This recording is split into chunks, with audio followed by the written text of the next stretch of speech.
right, welcome everyone to the Association of Travel Instruction teleconference on travel training persons with invisible disabilities. I've got some housekeeping items to get out of the way before we get started, a couple of ground rules that we like to go over for these types of sessions. We hope that you are connected from a quiet location so that you can participate. If not, you will have some alternate ways to participate rather than speaking. We'll give you those in just a second. But if you would like to participate by asking questions over the phone or over the webinar room, then we do ask that you be in a quiet location. Keep your phone or webinar room on mute when you're not speaking, especially if there's any background noise at your location. Please also refrain from providing identifying information regarding any of your trainees or individuals or other stakeholders that you work with during the discussion. We're happy to have discussions about specific people and instances, but we want to make sure that we leave out that identifying information. And then finally, just a quick disclaimer that the views and opinions that are expressed during the teleconference do not necessarily reflect the official position of the Association of Travel Instruction. You know, we're going to hear a lot of ideas and experience, and what we want from everybody is to learn from each other, but again, not necessarily the official position of ATI. So our moderators today, we have three, and they're all fantastic. We have Cecilia, Kristen, Salkas, and Christina Cooper. And I'm going to give them the opportunity to say hi and tell you a little bit about themselves. If you want to start, Cecilia. Hi, yes, I work at Rutgers University. I'm the Transportation Autism Project Manager, and I do work at a different department, a completely different, actually a different city than the NJ-TIP people. I do work with them sometimes, but I do my own work as well. I mostly work with people on the autism spectrum. Some have comorbidities, but I don't generally work with people with other disabilities, maybe similar developmental disabilities. So I just want to let you know that up front. And I've done some with, my program, we've done all different modes. We've done fixed route, we've done paratransit, and we've done some ride hailing services for individuals. It's really what they need. And when people, we've worked with a lot of people too that we just can't even recommend for any independent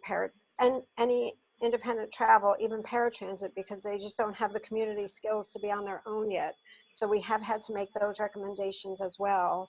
So we really do try to work with a diverse population with a diverse needs and abilities. So that's a little bit about myself. All right, thank you. Kristen? All right, hello everybody. My name is Kristen Salkas, and I am the Project Manager of Quality Assurance for Pace Suburban Bus. I currently work in paratransit, but I do have 5 years experience doing travel training with very diverse populations, and I specialize in transportation for Latinx populations, so Latinos and Hispanics. All right, thank you. And Christina?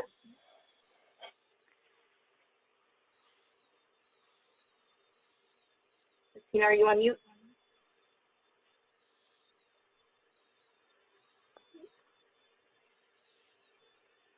Okay, can you hear me? Yes. Hi. Okay, excellent. Sorry, I was on mute because I was on speakerphone. Anyway, my name is Christina Cooper. I am the training manager at Ride Connection in Portland. I have recently moved out of travel training as well, but have worked for Ride Connection since 2006 for the RideWise travel training program. I started as a trainer and then moved over to our outreach and volunteer managing position. And we provide travel training for people over the age of 60 and people with all kinds of disabilities in the Portland metro area. Great, thank you so much. And you'll be hearing also from me, my name is Christy McLaughlin. I'm on the ATI board, as well as Anthony Johnson. Say hi, Anthony. Hello, everyone. Anthony's also on the board. Anthony and I will be taking care of questions and making sure that we're watching the chat section and the Q&A box and making sure that nothing gets missed in that way. We're going to get started. I'm going to tell you how you can ask your questions or make comments. This is a teleconference, and as I mentioned in the connection information email, we really just want to have a big conversation about the topic. We want you to participate, and we want to be learning from you and give you the ability to learn from everyone that's on the call as well. So we do have some questions written up in advance in case we don't get a lot of questions, but we want you to feel free to ask your question, and you can do that in 3 ways. You can put something into the chat box, but remember that that's public to all the participants, so everybody's going to be able to see that. You can also enter something into the Q&A box. Only the moderators will see that. What happens when that way, if you submit something in that way, we'll read it out to the moderators and let you guys talk about it. And then you can also do spoken questions either via the phone or the webinar room, whichever one you're on. Here in just a second, I'm going to give all of you the ability to talk. So you haven't had that yet, but I'll allow you to talk and then put you on mute as soon as I do that. So you'll at least have the ability, if you want to hit that talk button, you'll be able to do that. And then if at any point any of the moderators say, what do you guys think about this? Or, you know, what else can we say about this particular topic? No need to raise your hand or do anything in the webinar room, just talk like we're having a regular conversation. We want to keep this very open. So, without further ado, we're going to get it started. We thought maybe the very first question, something that would be really good to clarify and get out of the way, is what exactly do we mean by invisible disability? And are hidden and invisible disabilities the same thing? Are we meaning the same thing? So each of the moderators wanted to add a little bit about what their thoughts are on what it means to have an invisible disability and how they've approached that in their particular practice. So Cecilia, do you want to get us started? Okay, well, a lot of individuals with autism do have the invisible disabilities, and many times it's really difficult to even tell if somebody's on the spectrum. It really varies between ability and skill level, and you can have somebody who's went to college, has a PhD, but has maybe anxiety or other social issues that can make transportation difficult and public transportation really difficult. And you can have somebody who has a lower intellect. We do have people that can't, and we don't really work with them at my group because they have, their disabilities are so severe that they can't be out in public. They might have self-injury behaviors or other comorbid medical conditions that put them at high risk. But so it's a broad range, and there's no visible on site. Some people might have some show some displays, or after talking to a couple minutes, you know that, okay, you might not know what disability it is, and we don't diagnose, but you might know, okay, well, there's something maybe a little off. I'm not communicating appropriately to this person, or maybe they might show rocking or other unusual behaviors that can be observed, and we can work with from there. But for the most part, you really can't tell, and a lot of times people work really hard to camouflage and to fit in individuals on the spectrum so they don't stand out. So that can be even more difficult, and it can be very difficult if they have a reduced fare card or go on paratransit, because they display as very typical, and they'll have a lot of lines that they've rehearsed to come off as very typical. But like I said before, if you try to veer them off of those pre-rehearsed, like scripted lines, then that's another way you can really tell if somebody's on the spectrum. So that's a little bit about identifying and the difficulties with visibility. So maybe I'll pass it on to Christina. Ooh, we work with people that are either older adults or people with any kind of disability. So we don't really have like an official definition that we use.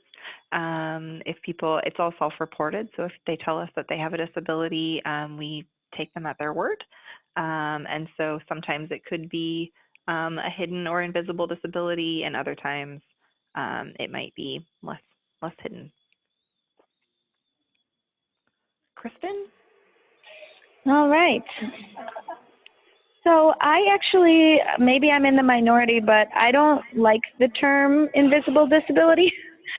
I don't think that's a very accurate term. I don't think disabilities are invisible, and by nature, I think they end up being visible. However, they can be hidden. So I do like the term hidden disability, and I do like the term non-apparent disability. That's actually my favorite phrase to use. But I have had a lot of experience working with people with many non-apparent disabilities. I think that a lot of disabilities that can be comorbid with a more apparent or a less hidden disability can be hidden, and they can be invisible for some period of time. And through working with someone, you're going to uncover those disabilities that were once hidden. For instance, psychiatric disabilities, just by looking at somebody, you can't always tell, but they might exhibit a behavior, or they might be put in a situation where that diagnosis is a lot more salient.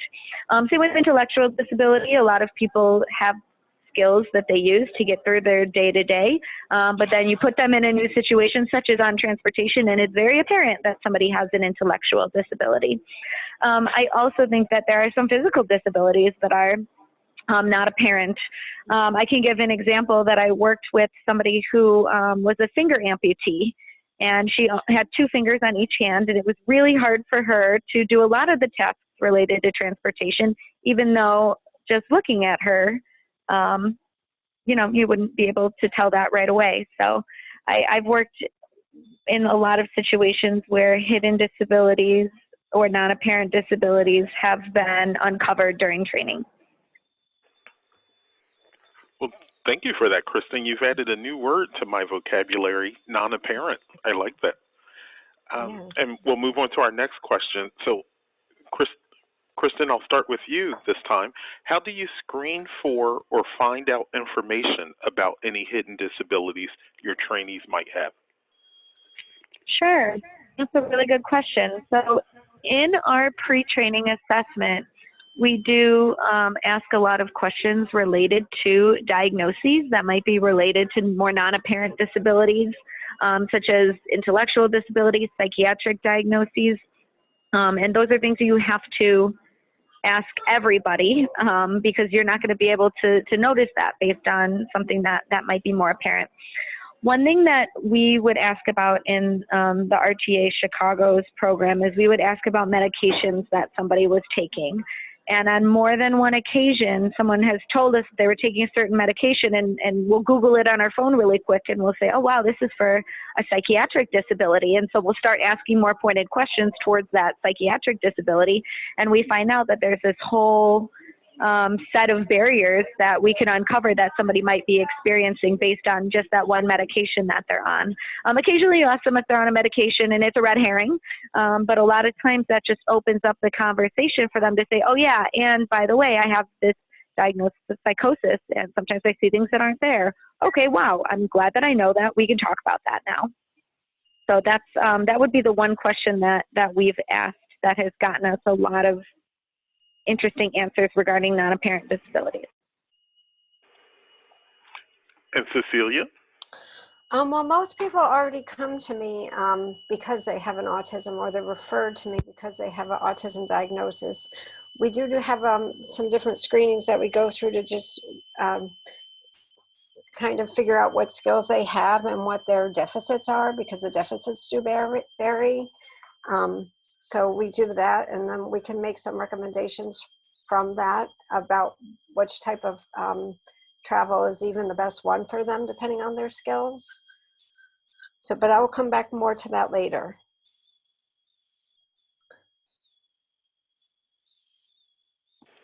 Christina, do you mind sharing, when we were prepping for this call, Christina had mentioned some of the questions that they asked in their screening, and I think they're really interesting and a way at getting to this type of information without directly asking about disability. Do you mind sharing some of the questions that you asked?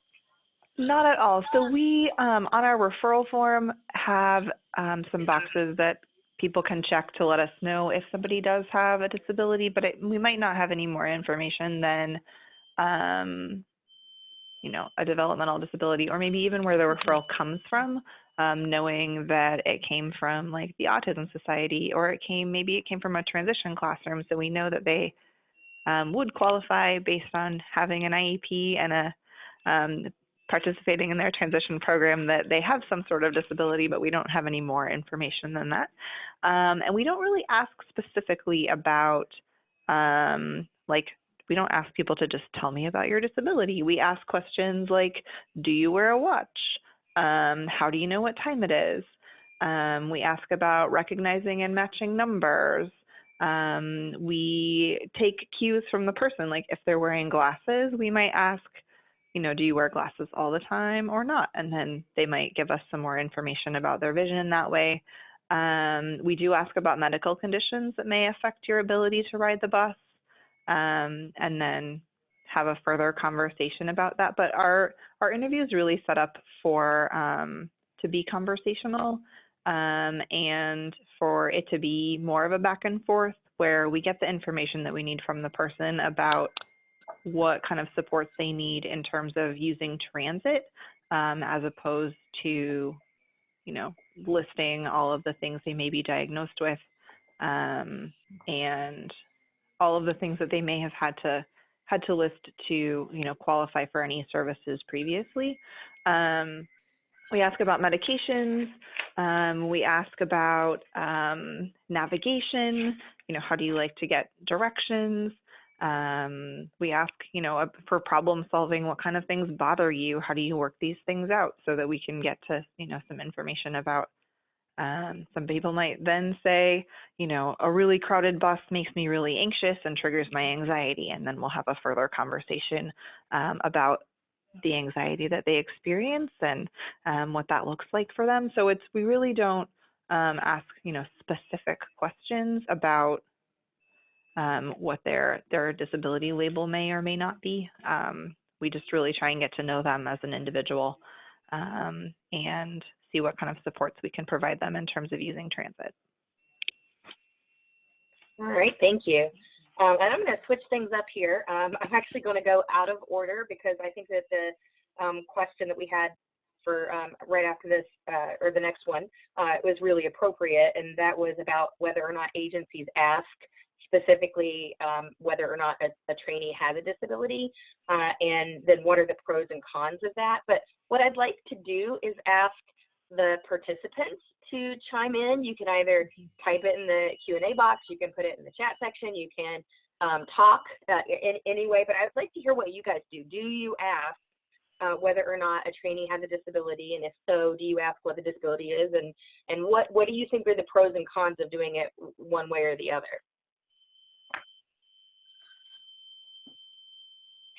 And if anybody does want to talk, you just hit the unmute button on the webinar room, and as long as you don't have a mute button on your phone as well, then you should be ready to go.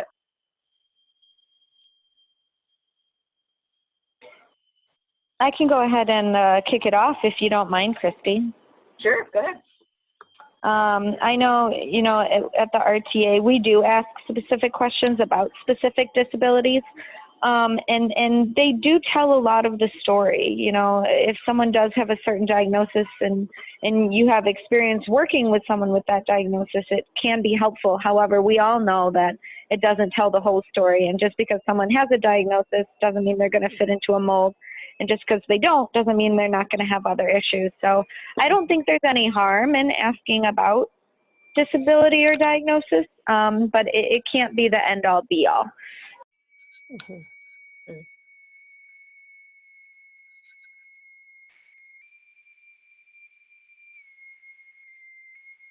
Sorry, I'm just being patient on participants too. Tell us what they do. Does anybody want to share?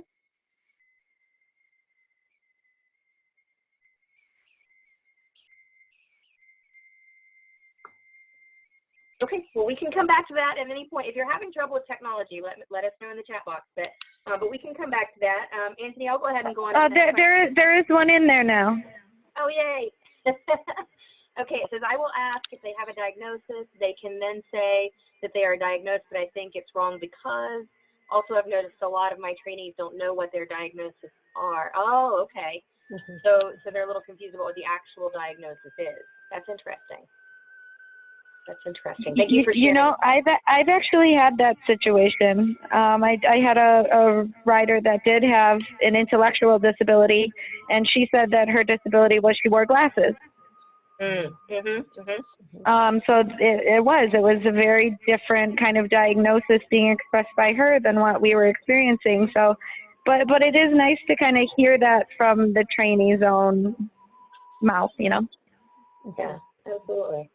Fantastic. And I love that Renee's agency is giving them the option of giving the trainees the option of saying, you know, I've been diagnosed, but, you know, I don't think it's the right diagnosis, or I have a different take on, you know, the condition that I have, because it, again, brings it back to the person and not, you know, a label that someone else might have put on them. So great feedback, Renee. Thank you. You know, it's interesting. My context with disability is that my daughter has a disability. She has autism, and she was diagnosed with autism and an intellectual disability. And we disagreed with the diagnosis at the beginning, and now are at the point where we are quite certain that she does not have an intellectual disability. She just is very hard to test. And so they weren't able to really get an accurate diagnosis there. But so it's interesting that would be something that would be experienced in this way as well. You know, when we think about doing assessments or intakes or whatever, you know, we think about asking, well, what's your diagnosis, what's your disability, but that may not be the information that you need. Actually, it may be incorrect information if you're getting it. So I think that's an interesting thing to think about. All right, so we'll go on to the next question. I'll go ahead and do this one, Anthony, and you can do the next one. Okay. So the next question is about people with low vision. And the question is, when is it advisable to refer a client to an O&M specialist, which is orientation mobility, versus travel training? And again, not for people that are totally blind, but for people that have low vision. So what are the things that you think that people need to look for? And I'll just open it up to any of the moderators if you want to provide some suggestions or thoughts, and then also as the participants, if you want to type in suggestions or thoughts into the chat box, that would be fantastic.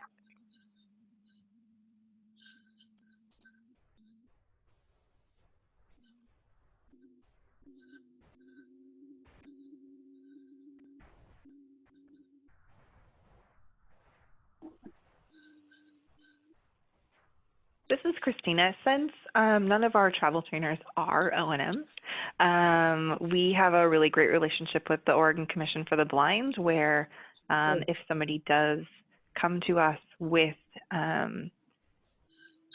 fairly significant, I would say like moderate to significant vision disabilities, we will send them over to complete O&M training, or if they have completed O&M training and we're out working with them and we notice that there might be a skill that they need to revisit, we will refer them over there. Alternately, if the commission is really busy and they do have people that have good mobility skills and are safe travelers, then they will refer people over to us for kind of like some finishing, maybe just like a specific route, or helping somebody with a new guide dog learn a transit center, or things like that. So we work closely with our local commission so that everybody gets the service level that they need. That's fantastic. I think those connections are really important, and making sure that I like to hear that they're also referring people to you that have those that good mobility skills and that are ready for that next step. So that's really fantastic.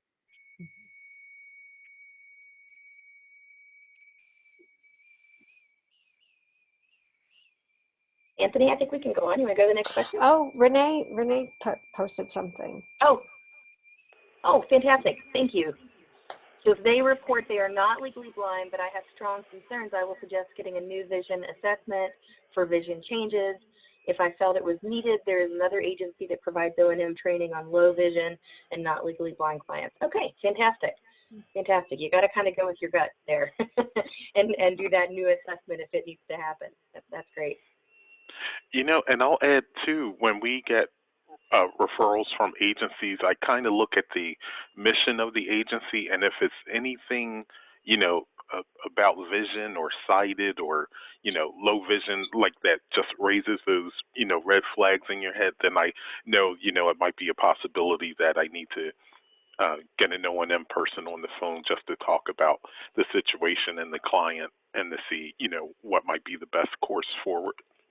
So yeah, just looking at the agency referring the client to you, if it's coming as a referral, and seeing if they work specifically with low vision people or specifically, at an eye care institute or something like that.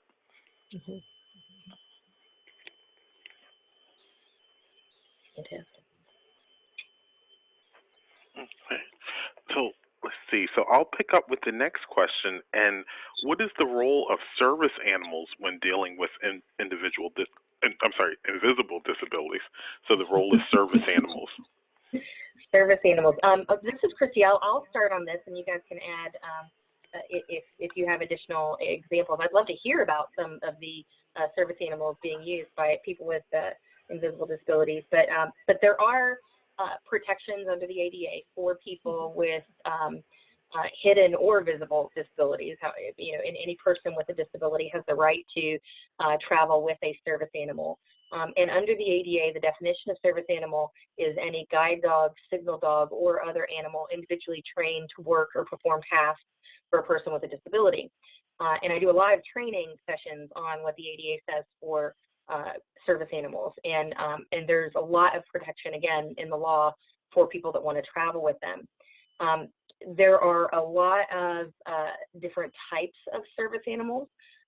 There are specifically related to hidden disabilities. There could be psychiatric service dogs that do a whole bunch of really cool things based on what the person needs. They can do things like help with anxiety, so they can help calm people down if they have night terrors, if they're afraid of intruders, if they have a real high sense of fear with regard to that related to their mental health, and service dogs can help with that. They can interrupt harmful behavior, so if somebody's hitting themselves. They can retrieve items, obviously, which might be necessary if somebody's having an anxiety attack or a panic attack of some sort. There are also seizure dogs, epilepsy service dogs.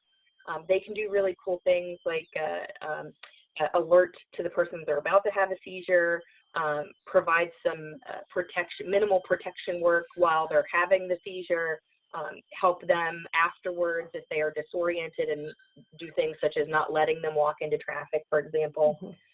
There are other animals that could be maybe a diabetic alert dog. You could have, or other animal, if it's another animal, that alerts to somebody that their blood sugar is extremely off. They can address that in a timely manner before there's a health issue.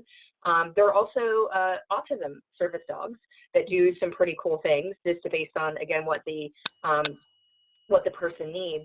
And one of the, I've not done any studies, but I think one of the faster growing areas of service animal for people with hidden disabilities would be the allergy detection dogs, the dogs that can go into a room and tell the person whether or not there are peanuts in there, so that they know whether or not they can enter the room.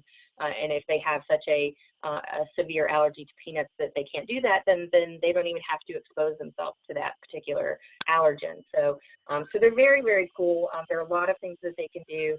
And I would imagine it would be a little bit difficult for people to understand if it's a person with a hidden disability, exactly what the service animal is for, and they might get a little bit of flack about that from people that don't want to provide service to animals. So that might be a little bit of a challenge, but again, there's a lot of protections in the law for the use of service animals by anybody with a disability. And I'll just see if anybody else wants to add. I think with the population on the spectrum, because of one component of autism is communication difficulties, that we have a lot of problems with people not respecting or knowing about what a service dog does, and then they go to pet the service dog or play with the service dog just because they see somebody with a dog.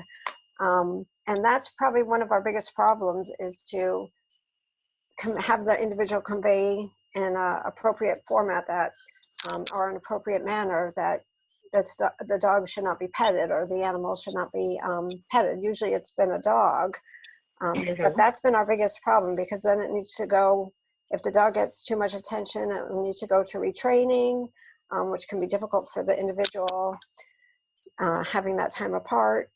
So that's our biggest issue that I've come across with, is just other people not knowing. Even with the service dog vest on, people will still go up, and people that should know, first responders and other people that you wouldn't necessarily think wouldn't know. But so that's what we've been working on, really, just to have them say, you can pet, my dog is working, and to have that script in their book, have that script ready if the issue comes up when they're traveling. Yeah, absolutely.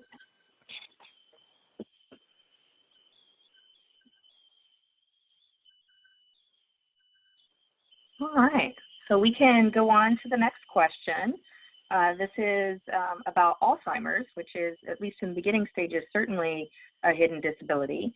And it says, Alzheimer's is a growing concern, obviously. What are the signs, and how can a trainer step in to help? So if anybody has any information, what do you look for with regard to somebody that might be developing Alzheimer's? Maybe they don't even know at this point. But if you start to have your suspicions, what can you do to provide assistance, and what are you looking for? Any of the moderators, if you want to get us started, it doesn't matter. I can go ahead and start. I didn't really chime in. Those topics weren't really my expertise back there, but I can go ahead and chime in. One thing that I've done in training is, a lot of times when you're training a trainee, you still build a relationship with their family members, or with staff members, or with other people in their life. And I'm not a doctor, so I cannot diagnose somebody, but I can bring it up with somebody in their life and say, hey, did you ever get them checked for this? Or these are some of my concerns, and these are things that I've noticed. A lot of times, I've only said the A word one time, and it ended up that person did have an early diagnosis of Alzheimer's. But a lot of times, if you bring it up to somebody, they're going to take that very seriously, and they're going to act on that. It's not my job as a travel trainer to say, oh, I think somebody has Alzheimer's. I'm not a doctor. I can't say that. But I can say, this is a direction that you should be looking in.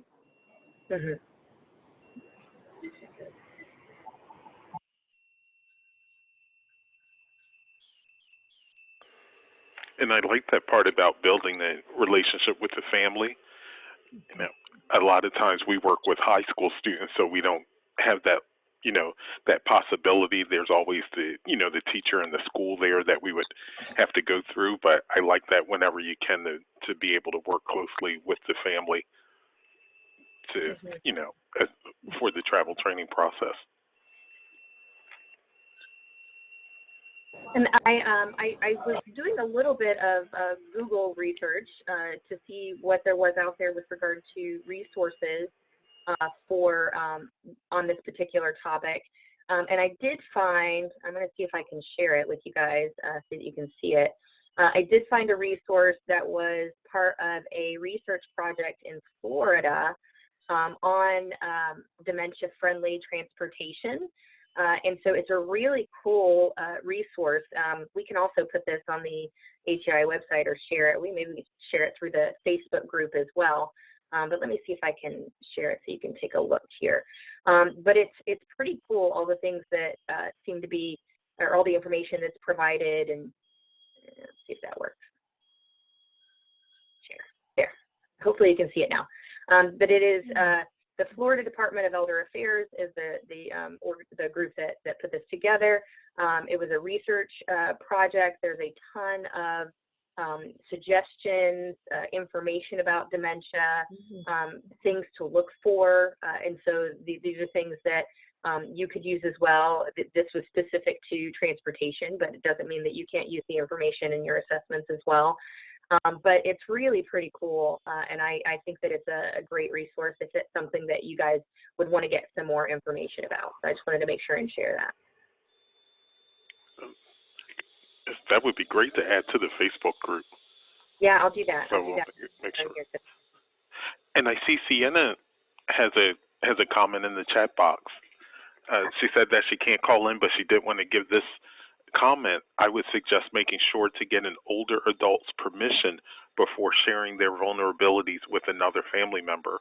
Also, the Alzheimer's Association has excellent resources on identifying symptoms.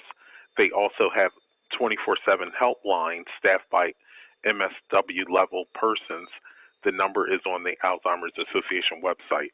So again, another great resource you can check if you think you might have this situation arise with a client. Thank you, Sienna, for that. That's great.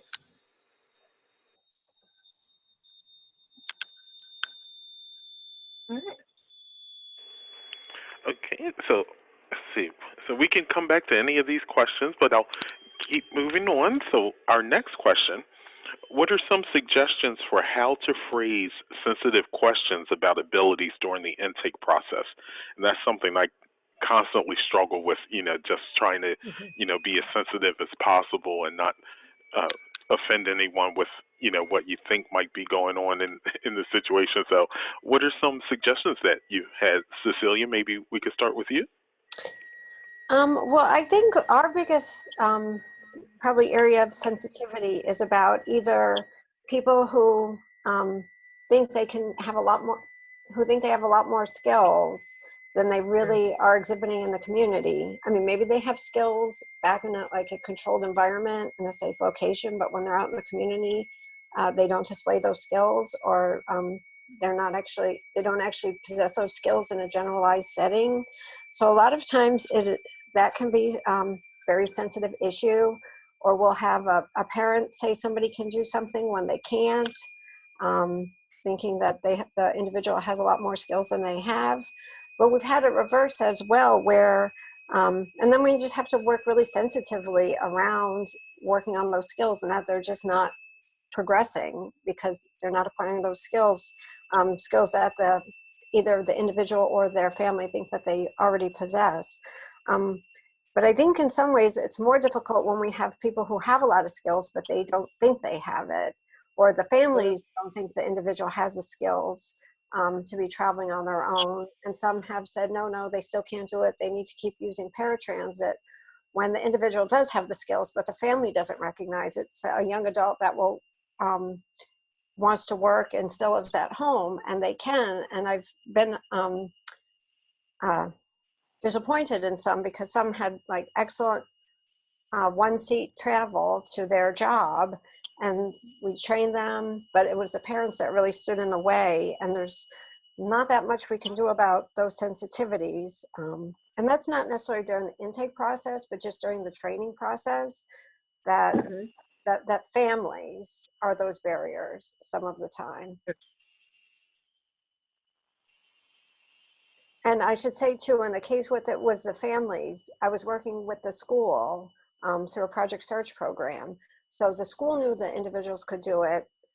I knew the individuals could do it, the job, but the families were the barriers. And most of the time the families never got over the barriers if the individual could ride by themselves. So. That's interesting. Yeah. Yeah, so it comes back to the family again, and the importance of working keeping them in the yeah. Again, being a parent of a child with a disability, I get it. I struggle all the time with the wanting her and pushing her to be as independent as possible, but yet also protecting. And so like I think it comes from a good place, but I can also see how that would be very challenging. For sure.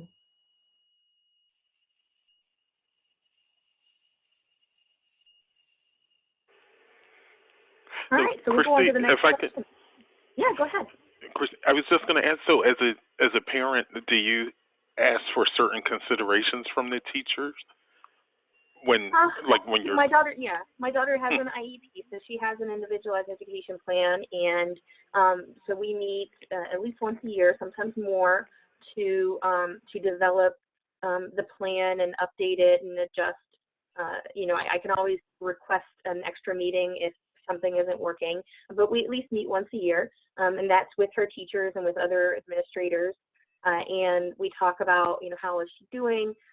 You know, what accommodations does she need? Is there anything that she hasn't had but we need to add, or vice versa? Is there anything that she's getting that she doesn't seem to need anymore?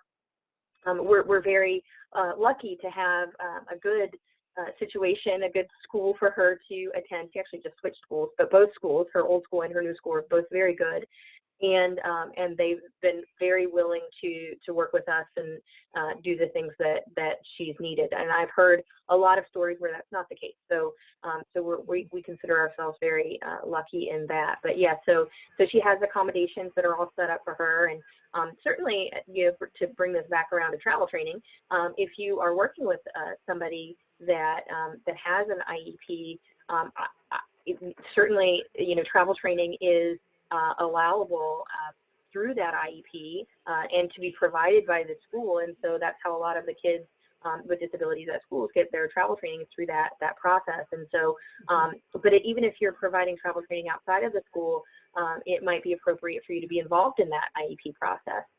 You know, the family or the student can have other people attend, and maybe that travel trainer would be a good person if that's something that your organization would be willing to do. So that's something to think about. Great. Sienna also wrote in again, and she, I'll let one of you guys. Oh, she mentioned that. Oh, sorry. Oh, so Sienna added that happens with older adults as well in some cases. Only, of course, it's the adult children or sometimes a spouse. Mm-hmm. Oh, I mean, the barrier being the family. Yes, absolutely. Mm-hmm. Yeah. All right. I don't remember if it's my turn to ask the question or you, but I'll go ahead and ask. So when is it advisable to suggest paratransit versus fixed route? So if you're working with somebody, and I think, you know, again, to bring this back to the hidden disability, if you're working with somebody and you didn't ask about their diagnosis, and what happens if it gets to the point where you realize, well, I'm not really sure that they're going to be able to take fixed route. You know, is there a point at which you say, oh, I think we're going to have to change our recommendation here? And if that is the case, where does that line come from? Like, where do you draw that line? Do any of the moderators have thoughts on that? This is Kristen. I might be a good person to kick this off since I currently work in paratransit. It really helps to have a good relationship between your travel training program and your paratransit assessment. In Chicago, the travel training is done by the same company as the ones doing the paratransit assessment. It's the same organization. So there's the potential for a lot of communication between the two of them. One issue that we have run into is, you know, a paratransit assessment can't get everything. And really the only way you're going to know how somebody takes fixed route is if you're out there with them taking fixed route. So travel trainers are in a really good position to help with the paratransit assessment process. One thing that we've seen is that a lot of people with an autism diagnosis will be told by paratransit assessment, you know, you're not lacking any skills, like you can totally do this. And there's no reason why you need paratransit. And then a travel trainer will go out with them and say, whoa, I'm seeing a lot of stuff here that warrants a second look at this. I'm seeing some behaviors that could be dangerous. I'm seeing just a misfit with the environment here, and this person would be better off on paratransit. So kind of using travel training as a paratransit assessment tool would be an awesome way to go. And it just having that open line of communication and that relationship between the two entities.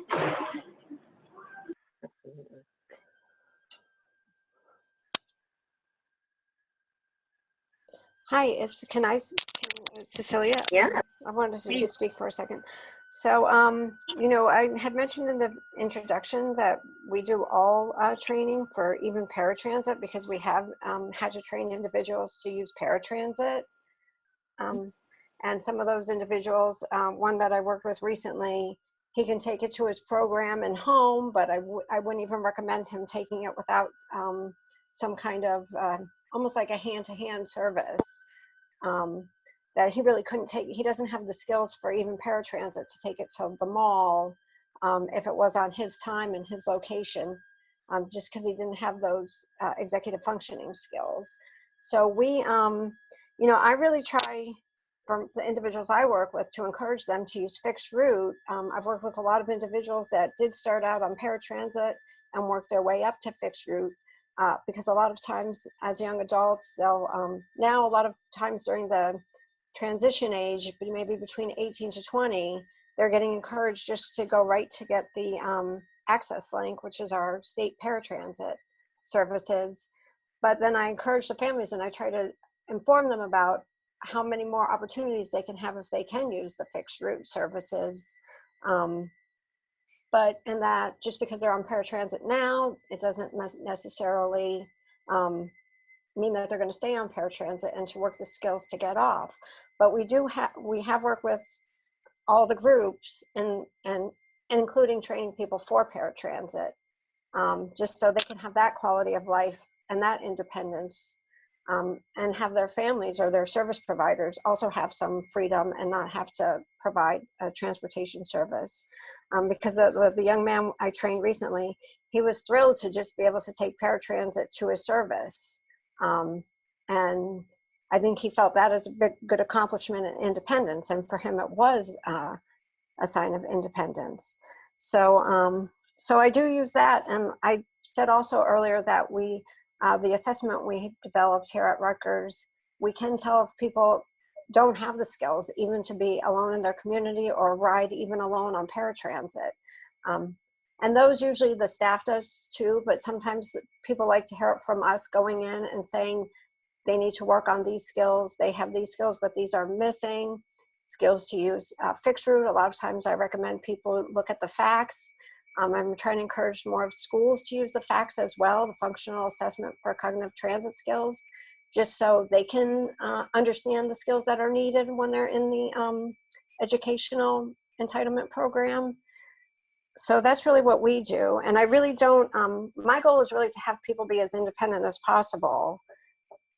Whether they're taking paratransit, fixed route, is that they're just going out and having that independent and having that quality of life that they want. So. Fantastic. And Christina, when you look at the service providers in Portland, is there one paratransit agency for all the counties out there, or does the city? There's a tri-county area that has one large transit agency, and then there are I think it's 5 smaller transit districts within kind of the peripheries that are serving smaller areas. And so for us, if the goal is always for people to get out and be an active, independent member of their community. So if that means using paratransit for some of their trips, that might be, the answer for them. But if they can take the bus, and we've found that taking transit for most people for at least some of their trips could be appropriate. And it really, comes down to their family and their support system, and whether everybody else is bought in on the idea of someone being an independent traveler. But there's, a lot of people use a lot of different ways to get around, and there's no reason that older adults and people with disabilities can't also, use transit and carpool or ride with their friends and family and use paratransit to get around. And we've also had opportunity or situations where, transit wasn't a good fit for somebody right now. And so, these are the skills that they need to work on before they can come back to travel training. Or like I can think of a situation where we have it's like a cheerleading group, and it's primarily people with developmental disabilities, and they were having practice. And we had a customer that we had worked with before, and we had shown her how to get a bunch of different places, and she wanted to go to practice for this cheerleading group, and it was letting out late, and it was in an area where she was gonna be cutting it close to catch the last bus out of this area. And so at that point we were like, taking the bus for this trip isn't going to be safe.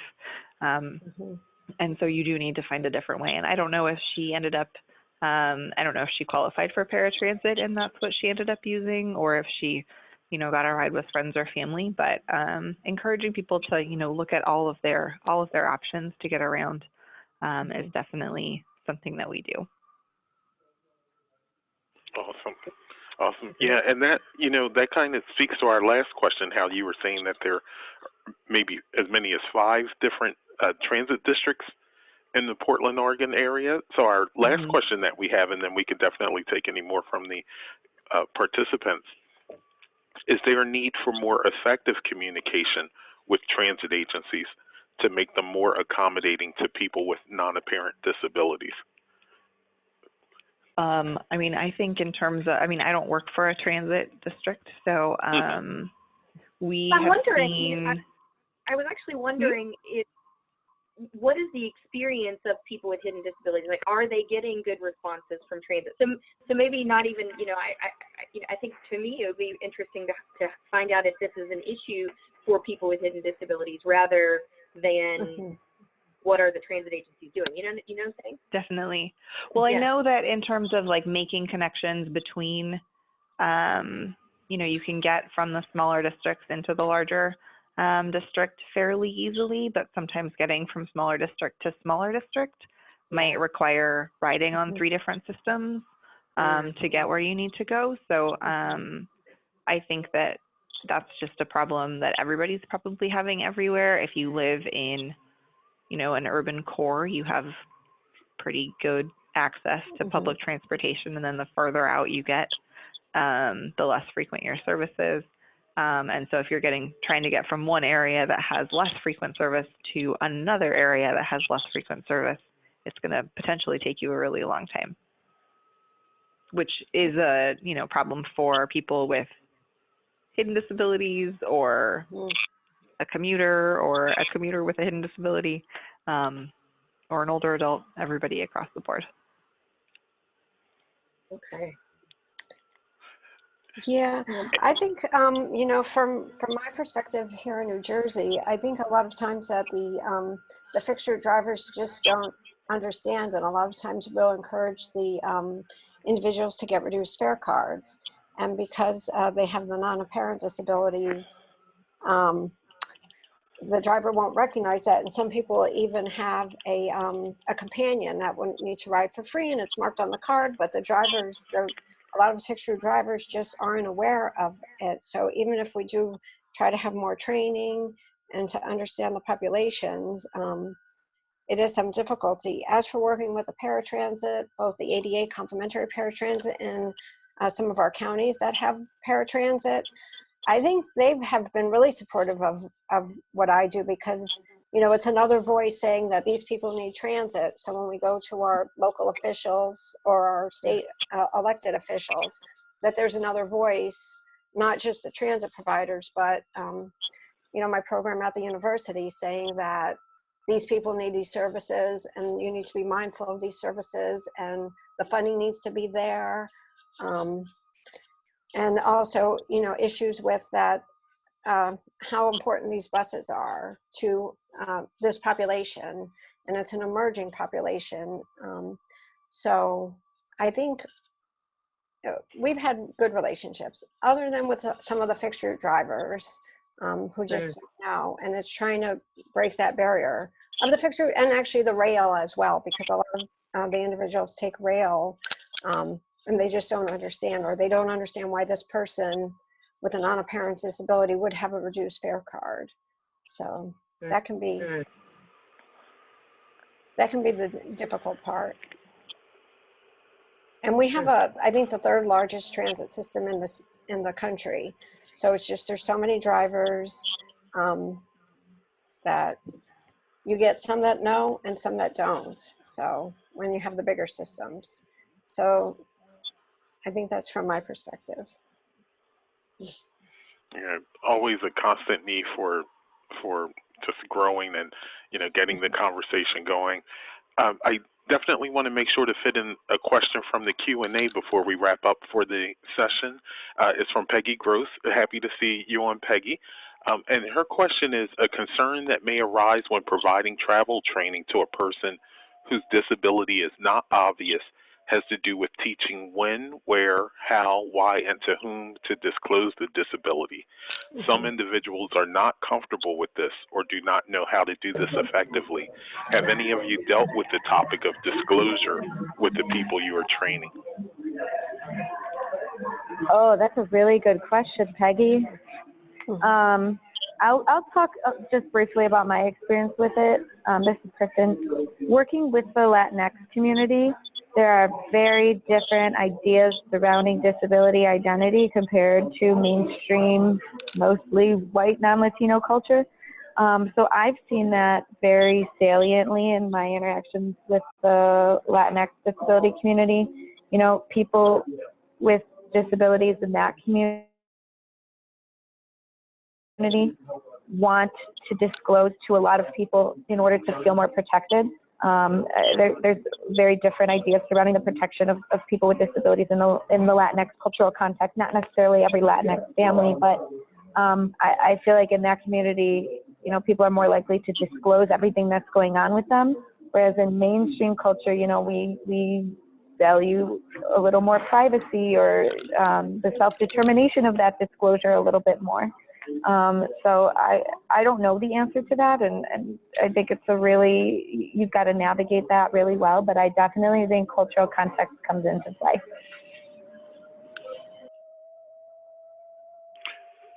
Thank you for that, Kristen. And okay, so I see we have a minute left, so, so I guess anything we have remaining, we can definitely move to the Facebook group. I would like to thank everyone for participating in today's call, especially a big thank you to our presenters today, Christina Cooper, Kristen Salkas, and Cecilia Philly. And we can definitely, again, continue this conversation online. Happy holidays to everyone. Please know that we'll have these sessions every month. Usually the first Wednesday of every month, but for January, because it falls on January 1st, we're going to have it January 8th. So just to keep that in mind, but we have some great topics coming up. The January 8th webinar, what to cover with the trainee prior to conducting training, February travel training practices in extreme weather conditions that have been postponed from before. So again, we look forward to speaking with you all in the new year. Have a Merry Christmas, Happy Holidays, and thank you again for participating today. Thank you, everyone. Have a great day. Thank you. Thank you, guys. Thank you.